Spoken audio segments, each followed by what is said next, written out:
Hi everyone, ನಮಸ್ಕಾರ ಎಲ್ಲರಿಗೂ. ಇವತ್ತು ನಾವು ಮನೆಯಲ್ಲಿ ಚಿಕನ್ ಸುಕ್ಕ ಹೇಗೆ ಮಾಡೋದು ಅಂತೇಳಿ ನೋಡುವ. ನೋಡಿ, ಕೆಂಪು ಮೆಣಸು, ಉದ್ದ ಹಾಗೂ ಬ್ಯಾಡಗಿ ಮೆಣಸು ಮಿಕ್ಸ್ ನಾನು 15 ತಗೊಂಡಿದ್ದೇನೆ. 15ರಿಂದ 20 ಮೆಣಸು ನಾವು ತಗೊಳ್ಬೋದು. ನಿಮ್ಮ ಟೇಸ್ಟಿಗೆ ಅನುಸಾರವಾಗಿ ನೀವು ತಗೊಳ್ಳಿ. ನಾನು 15 ತಗೊಂಡಿದ್ದೇನೆ. ಹಾಗೆ ಕೊತ್ತಂಬರಿ ಬೀಜ, ಕೊರಿಯಂಡರ್ ಸೀಡ್ಸ್ 2.5 ಟೇಬಲ್ ಸ್ಪೂನ್ ಅಷ್ಟು ಬೇಕು. ಇದು ಇಂಗ್ರೀಡಿಯೆಂಟ್ಸನ್ನು ನೋಟ್ ಮಾಡ್ಕೊಳ್ಳಿ ಎಷ್ಟು ಬೇಕಂತೇಳಿ ನಾನು ಈ ವಿಡಿಯೋದಲ್ಲಿ ನಿಮಗೆ ಹೇಳಿಕೊಡ್ತೇನೆ. ಕೊತ್ತಂಬರಿ ಮೆಣಸು, ಕೊತ್ತಂಬರಿ ಬೀಜ ಹಾಗೂ ಜೀರಾ 1 ಟೇಬಲ್ ಸ್ಪೂನು, ಸ್ವಲ್ಪ ಸಾಸಿವೆ, 1/4 ಟೇಬಲ್ ಸ್ಪೂನ್ ಅಷ್ಟು ಮೆಂತೆ, ಮತ್ತು 1/4 ಟೀ ಸ್ಪೂನ್ ಅಷ್ಟು ಪೆಪ್ಪರ್, 3 ಲವಂಗ ಮತ್ತು 1 ಇಂಚ್ ಚಕ್ಕೆ. ಇಷ್ಟನ್ನು ನಾನು ತಗೊಂಡಿದ್ದೇನೆ ಸ್ಪೈಸಸ್.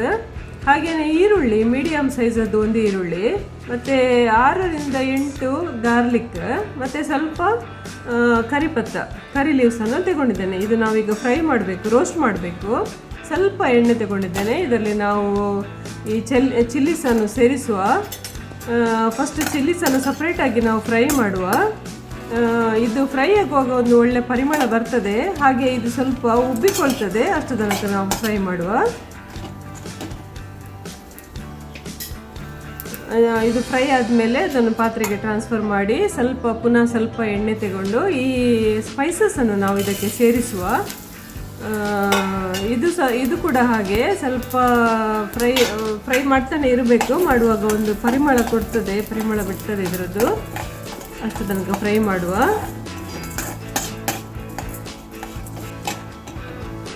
ಇವಾಗ ಇದಕ್ಕೆ ಮತ್ತೆ ಸ್ವಲ್ಪ ಎಣ್ಣೆ ಸೇರಿಸಿ, ತೆಂಗಿನ ಎಣ್ಣೆ ಸೇರಿಸಿದ್ದೇನೆ ನಾನು. ಇದಕ್ಕೆ ನಾವು ಕಟ್ ಮಾಡಿ ಇಟ್ಟಿರುವ ಈರುಳ್ಳಿ, ಮೀಡಿಯಮ್ ಸೈಜದ್ದು ಈರುಳ್ಳಿ, ಗಾರ್ಲಿಕ್ ಹಾಗೂ ಕರಿಪತ್ತವನ್ನು ಫ್ರೈ ಮಾಡ್ತಾ ಇದ್ದೀನಿ.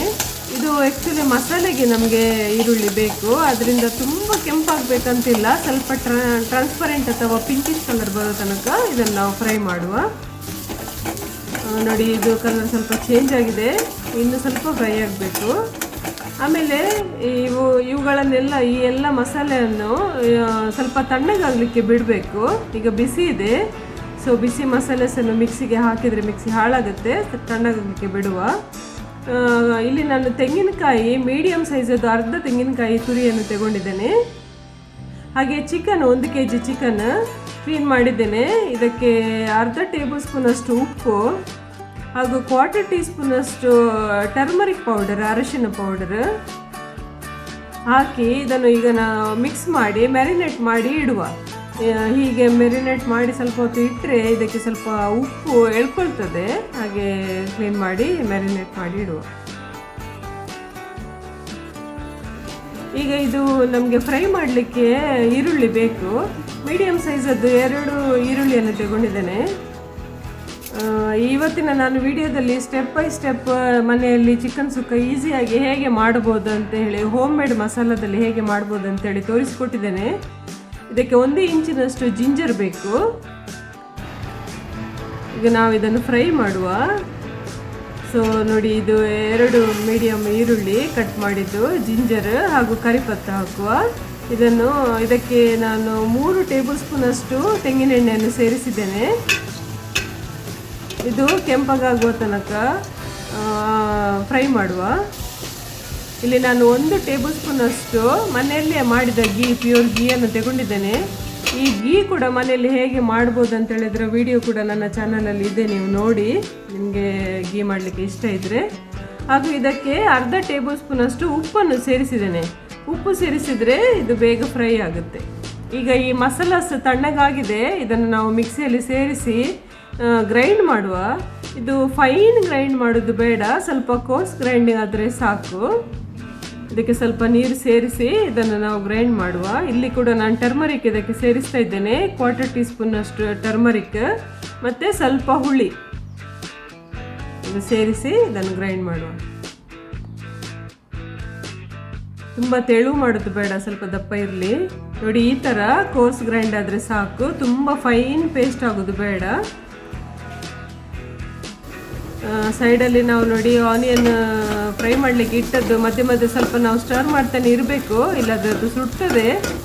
ಗ್ಯಾಸ್ ಸ್ವಲ್ಪ ಮೀಡಿಯಮಲ್ಲಿ ಇಡಿ, ತುಂಬ ಫಾಸ್ಟ್ ಇಡೋದು ಬೇಡ, ಯಾಕೆಂದರೆ ಈರುಳ್ಳಿ ಫ್ರೈ ಆಗಲಿಕ್ಕೆ ಸ್ವಲ್ಪ ಟೈಮ್ ತಗೊಳ್ತದೆ. ನೋಡಿ ಕಲರ್ ಚೇಂಜ್ ಆಗಿ ಬರ್ತಾ ಉಂಟು. ಪಕ್ಕದಲ್ಲಿ ಇನ್ನೊಂದು ಪಾತ್ರೆಯಲ್ಲಿ ನಾನು ಈ ತೆಂಗಿನಕಾಯಿ ತುರಿಯನ್ನು ಫ್ರೈ ಮಾಡ್ತಿದ್ದೇನೆ. ಇದನ್ನು ಸ್ವಲ್ಪ ರೋಸ್ಟ್ ಮಾಡಿದರೆ, ಫ್ರೈ ಮಾಡಿದರೆ ಒಳ್ಳೆ ಪರಿಮಳ ಹಾಗೂ ಟೇಸ್ಟ್ ಕೊಡ್ತದೆ ಪದಾರ್ಥಕ್ಕೆ. ಅದರಿಂದ ಈ ತೆಂಗಿನಕಾಯಿಯನ್ನು ಫ್ರೈ ಮಾಡ್ತಿದ್ದೇನೆ. ಈಗ ಈರುಳ್ಳಿ ನಮ್ಮದು ಸ್ವಲ್ಪ ಪಿಂಕಿಶ್ ಕಲರ್ ಬಂದಿದೆ. ಇದಕ್ಕೆ ಅರ್ಧ ಟೀ ಸ್ಪೂನಷ್ಟು ಜಿಂಜರ್ ಗಾರ್ಲಿಕ್ ಪೇಸ್ಟ್ ಸೇರಿಸಿದ್ದೇನೆ. ಆಮೇಲೆ ಸೇರಿಸಿ ಸ್ವಲ್ಪ ಹೊತ್ತು ನಾವು ಜಿಂಜರ್ ಗಾರ್ಲಿಕ್ ಪೇಸ್ಟ್ ಹಾಕಿದ ಮೇಲೆ ಸ್ವಲ್ಪ ಹೊತ್ತು ಫ್ರೈ ಮಾಡಬೇಕು. ಆಮೇಲೆ ಮೆರಿನೇಟ್ ಮಾಡಿಟ್ಟಿರುವ ಚಿಕನನ್ನು ಇದಕ್ಕೆ ಸೇರಿಸುವ. ಚಿಕನ್ ಅದು ನೀರು ಬೇಡ, ಜಸ್ಟ್ ಪೀಸಸನ್ನು ಸೇರಿಸುವ. ಪಕ್ಕದಲ್ಲಿ ನಮ್ಮ ತೆಂಗಿನಕಾಯಿಯನ್ನು ಸ್ವಲ್ಪ ಇದು ಕೂಡ ಸ್ವಲ್ಪ ರೋಸ್ಟ್ ಮಾಡ್ತಾನೆ ಇರಬೇಕು, ಇಲ್ಲದೆ ಸುಡ್ತದೆ. ಇದು ಚಿಕನ್ ಹಾಕಿದ ಮೇಲೆ ಚೆಂದ ಮಾಡಿ ಮಿಕ್ಸ್ ಮಾಡಿ ಕವರ್ ಮಾಡಿ ಕುಕ್ ಮಾಡಲಿಕ್ಕೆ ಇಡುವ. ಇದು ನೋಡಿ ಚಿಕನಲ್ಲಿ ಕುಕ್ ಆಗ್ತಾ ಇರುವಾಗ, ಬೇಯುವಾಗ ಅದರದ್ದೇ ನೀರು ಬಿಡ್ತದೆ. ಅದರಿಂದ ಚಿಕನ್ ಸುಕ್ಕ ಮಾಡುವಾಗ ಎಕ್ಸ್ಟ್ರಾ ನೀರು ಹಾಕುವ ಅವಶ್ಯಕತೆ ಇಲ್ಲ. ಇದು ಚಿಕನ್ನದ್ದೇ ಬಿಟ್ಟ ನೀರು. ಆದರೆ ಮಧ್ಯೆ ಮಧ್ಯೆ ಸ್ವಲ್ಪ ಟರ್ನ್ ಮಾಡ್ತಾನೆ ಇದ್ದರೆ ಎಲ್ಲ ಪೀಸಸ್ ಒಳ್ಳೆಯದು ಫ್ರೈ ಆಗ್ತದೆ. ಈ ಚಿಕನ್ ಸುಕ್ಕ ಜೊತೆಗೆ ನಮ್ಮದು ನೀರು ದೋಸೆ ಒಳ್ಳೆ ಕಾಂಬಿನೇಷನ್. ಅದರಿಂದ ನಾನು ಸ್ವಲ್ಪ ನೀರು ದೋಸೆ ಕೂಡ ಫ್ರೈ ಮಾಡ್ತಾ ಇದ್ದೇನೆ. ನೋಡಿ ಚಿಕನ್ ನಮ್ಮದು ಫ್ರೈ ಆಗ್ತಾ ಇದೆ. ಇದು ಸಾಧಾರಣ ಒಂದು ಅರ್ಧದಷ್ಟು ಬೆಂದ ಮೇಲೆ ನಾವು ಗ್ರೈಂಡ್ ಮಾಡಿಟ್ಟಿರುವ ಮಸಾಲೆಯನ್ನು ಇದಕ್ಕೆ ಸೇರಿಸುವ. ಚಿಕನ್ ಜಸ್ಟ್ ಒಂದು ಅರ್ಧದಷ್ಟು ಬೆಂದಿದೆ ಅಷ್ಟೇ. ಈಗ ನಾವು ಇದಕ್ಕೆ ಮಸಾಲೆಯನ್ನು ಸೇರಿಸುವ ಹಾಗೂ ಒಳ್ಳೆ ಮಿಕ್ಸ್ ಮಾಡಿ ಪುನಃ ಇದು ಕುಕ್ ಆಗಲಿಕ್ಕೆ ಇಡುವ.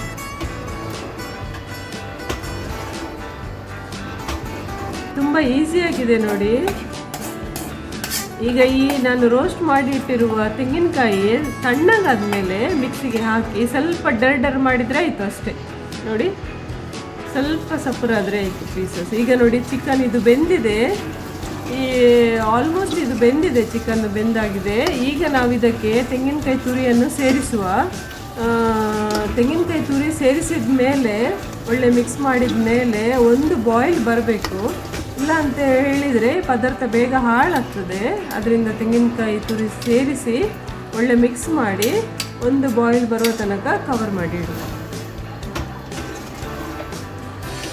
ಇವತ್ತು ನಾನು ಸ್ಟೆಪ್ ಬೈ ಸ್ಟೆಪ್ ನಿಮಗೆ ತೋರಿಸಿದ್ದೇನೆ. ತುಂಬ ಈಸಿ ಇದೆ ಚಿಕನ್ ಸುಕ್ಕ, ಹಾಗೂ ಹೀಗೆ ನಾವು ಮಾಡಿದರೆ ತುಂಬ ಟೇಸ್ಟಿ ಆಗ್ತದೆ. ಇದು ನೀವು ಮನೆಯಲ್ಲಿ ಟ್ರೈ ಮಾಡಿ.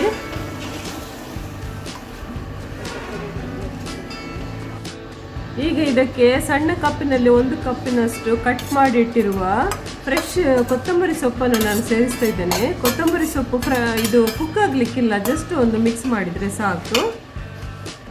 ಮನೆಯಲ್ಲೇ ಈಸಿಯಾಗಿ ಮಾಡ್ಬೋದಂತ ಚಿಕನ್ ಸುಕ್ಕದ ರೆಸಿಪಿ ನಿಮಗೆ ಶೇರ್ ಮಾಡಿದ್ದೇನೆ.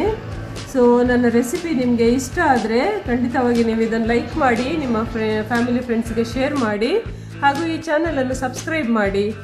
Thank you so much.